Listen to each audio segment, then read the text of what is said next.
It's more than just honor or, you know, an obligation. It's human nature. It's your family, your brothers, your Marines. You know, that's what you do for a brother.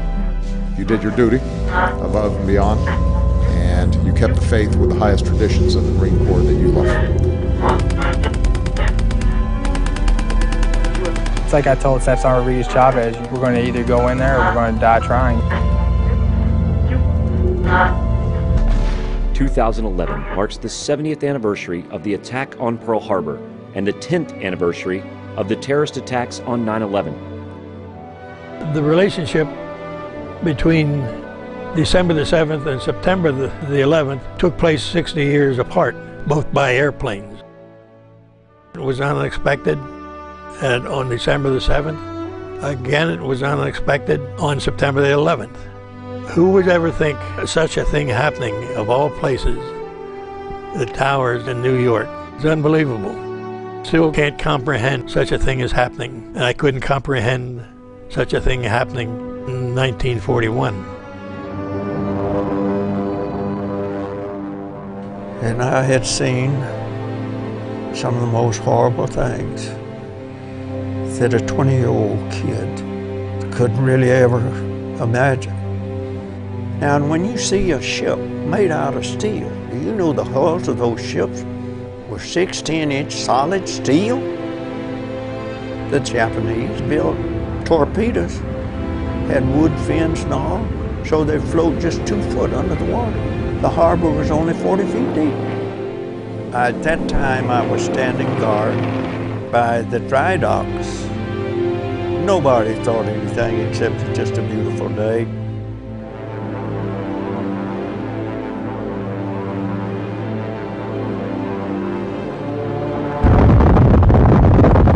Yesterday, December 7th, 1941, a date which will live in infamy. When the dust settled, the Japanese attack claimed the lives of 2,409 Americans and left another 1,200 wounded. No matter how long it may take us to overcome this premeditated invasion, the American people in their righteous might will win through to absolute victory.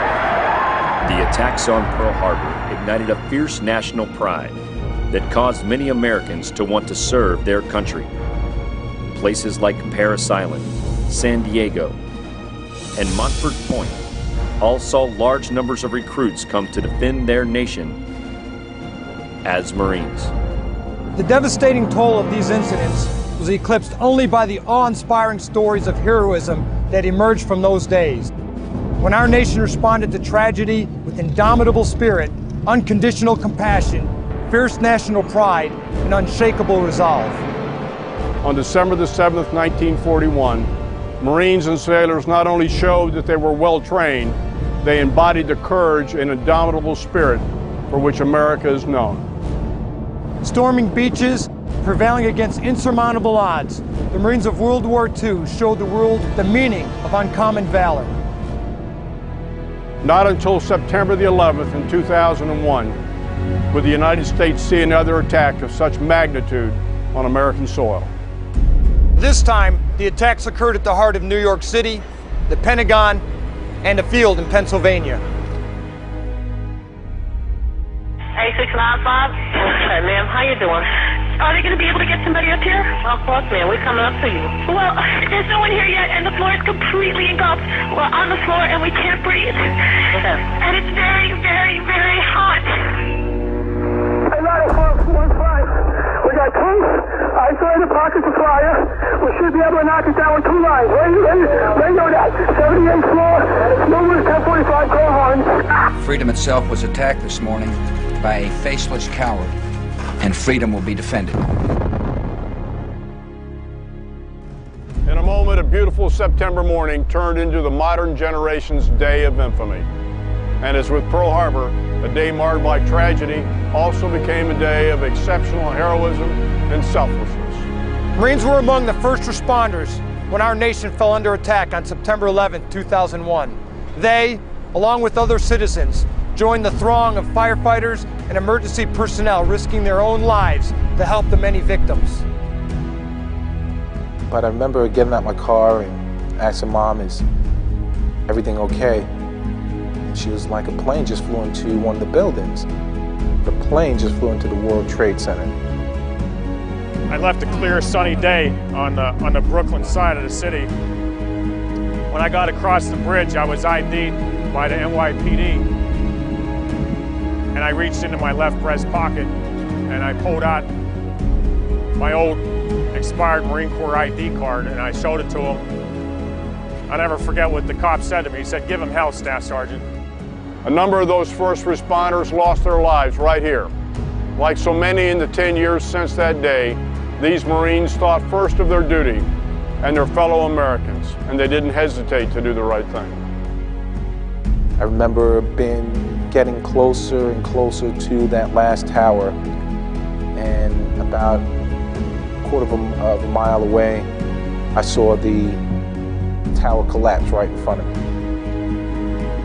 And when I got towards Central Park, or Park Road South and Vesey Street, I ran into a group of about 5 military guys that were in their utilities like me. We came under attack. They got into their uniforms and they responded to help out. There's a couple Army guys, a Navy guy, and an Air Force guy, and 1 Marine. It was great to see another Marine on site in his uniform, and he introduced himself to me as Staff Sergeant Carnes. I saw the Marine there, and I said, "Hey, Marine, how about let's take a walk?" And we saw about a platoon size of firemen, about 20-some firemen standing in like a platoon formation. And I walked up to him and I said, "Staff Sergeant Carnes from the Marine Corps, to your knowledge, has anybody been conducting throughout the day search and rescue operations in the epicenter of the collapse?" They said, "No, Marine, if you go in there, you're gonna die." We could see the 16 acres and there was nobody in there but us. We started yelling out at the top of our lungs, "United States Marines, is anyone here?" We would listen and then proceed about 10 meters and then stop and yell again. We could hear some muffled cries for help coming from what was once the depression of the South Tower. And I remember yelling over to Staff Sergeant Carnes, "Hey, I think I have someone." I said, "Who do we have down there?" And they said, 2 PAPD police officers. They gave me their names. He had heard us yelling out United States Marine Corps. And he said to his partner who was trapped with him, Sergeant McLaughlin, he says, "Sarge, the Marines are here. We're gonna get rescued." He knew that once he heard United States Marine Corps, that they were gonna live. Of the many first responders killed, 23 had previously served their country as Marines. I knew 2 of those Marines very well, both assigned to 6th Communications Battalion. The first was my gunnery sergeant, Matthew Garvey, who I'd known for 6 years. The other was a police officer who was a legend on a police department, as well as being a first sergeant of the 6th Communications Battalion, Michael Curtin. They both perished that morning. We lost 17 Marines that day. We honor them on our Marine Corps birthday, November 10th. We call the roll of all 17 Marines that were killed, and it's an honor and a privilege to be part of that celebration. In the Marine Corps, like when you go out in the combat environment, you know that your life's in jeopardy. I have to do my job to make sure that my brothers survive, and vice versa. It's the same thing when running into a building, the same thing on 9/11. I'm sure the brothers knew at that particular time that they were not going to make it. But they went in and they did their job, and their job was to get those people out. On the days of both attacks, we saw the best of Americans at home. At that moment, strangers became neighbors, and we were all defined by only one word: Americans. From operations in Iraq and Afghanistan, the stories of valor like Medal of Honor recipients Corporal Jason Dunham and Sergeant Dakota Meyer are examples of heroism that emerged.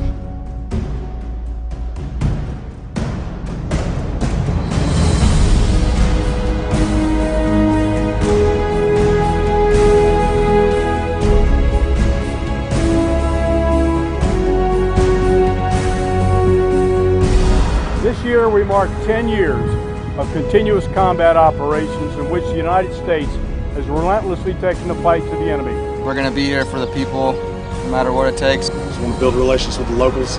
It's obviously the key to win the sport. The fighting in the area is getting better, and they only shoot a couple bursts and then they leave because they know we're going to kill them. I don't look back and wish I hadn't deployed or think, why me? Because why not me?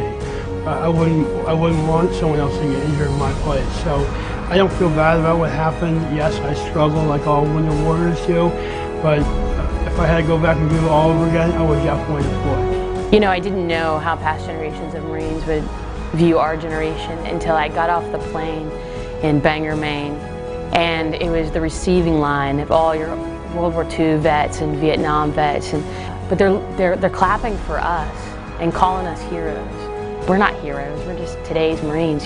As Marines, we will not stand down until the mission is complete and our nation is once again secure. The indomitable spirit comes not only from the proud tradition of our nation, but from the confidence that our military forces will ensure no act of aggression against the United States goes unanswered. Sergeant Major Barrett and I stand shoulder to shoulder with each of you. Thank you for your strength, your understanding, and your support as we carry out the mission of the Corps. Happy 236th birthday, Marines, and Semper Fidelis.